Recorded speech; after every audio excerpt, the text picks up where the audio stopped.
रबीबा से निकाह हराम है, इसका क्या हुक्म है?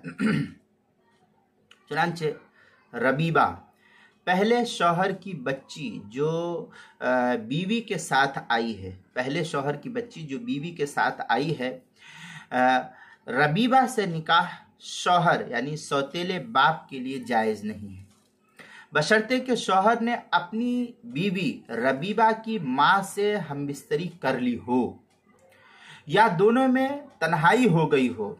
रबीबा की हुर्मत नस्स कुरानी से साबित है। चुनांचे इस मसले को मुस्तफ़ाद किया है फतावा दारुल देवबंद की 7वीं जिल्द सफ़ा 364 पर इसको नकल किया गया है। चुनांचे जो औरत पहले शौहर से बच्ची लेकर के आई, तो मसलन इसकी मिसाल में समझाऊं, ये मर्द है, ये औरत है। अब ये औरत, इसका कोई पहले शौहर था, उसने उससे एक लड़की थी। अब इसके शौहर ने उसको तलाक दे दिया या मर गया या जो भी सूरत हाल पेश आई, उससे हमको बहस नहीं है। बहरहाल तो उसकी एक बेटी थी। तो अब इस मर्द ने इस औरत से, इसकी इद्दत गुजर चुकी थी, अब इसको निकाह करना था, तो इस मर्द ने इस औरत से निकाह किया। तो अब जब इन दोनों का रिश्ता कायम हो गया, तो अब इस औरत की जो बेटी थी पहले शौहर से, तो उस बेटी से अब इस मर्द का निकाह करना ये जायज नहीं होगा, ये उसकी रबीबा कहलाएगी। हाँ, कब जायज था? जब इस औरत से निकाह नहीं किए हुआ था।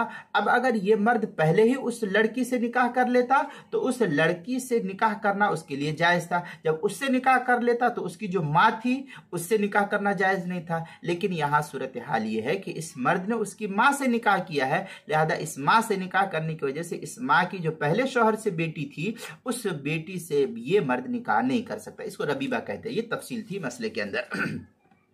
चुनांचे कुरान कहता है वरबाइबकुमुल्लाती फी हुजूरिकुम मिन निसाइकुमुल्लाती दखलतुम बिहिन्ना। ये सूरह निसा की आयत है, पारा नंबर 4 आयत नंबर 23 है। मुसन्नफ इब्न अबी शैबा में है व अन अबी हानी अन उम्मे हानी रज़ियल्लाहु अन्हु क़ाल रसूलुल्लाह सल्लल्लाहु अलैहि वसल्लम मन नज़रा इला फर्ज इम्रा लम तहिल्लु लहु उम्मुहा वला इब्नतुहा। ये मुसन्नफ इब्न अबी शैबा की इबारत है, रिवायत है, जिल्द नंबर 9 सफ़ा नंबर 99, हदीस नंबर 1649, जो मजलिस इल्मी का छपा हुआ नुस्खा है। और फतावा तातार खानिया में है मम्मसतु इमरातहु बिशहवतिन हरुमत अलैहि उम्मुहा। इस तरीके की इबारत जो है फतावा तातार खानिया किताबुन निकाह अल-फस्ल साबिक़ फी अस्बाब तहरीम, जिल्द नंबर 4 सफ़ा नंबर 57, मसला नंबर 5518। और अल-बहर राइक के अंदर है वफिल खानिया व इदा फजर रजुल बिइमरा सुम्मा ताबा यकूनु महरमन लिइब्नतिहा। इस तरीके की इबारत जो है अल-बहर राइक की 3री जिल्द सफ़ा 101, जो ज़करिया बुक डिपो देवबंद का हिंदी नुस्खा है, और कराची का जो छपा हुआ पुराना नुस्खा है उसकी 3री जिल्द सफ़ा 178, किताबुल मसाइल उसकी 4थी जिल्द सफ़ा 183 और 184 पर भी इसको नकल किया गया है।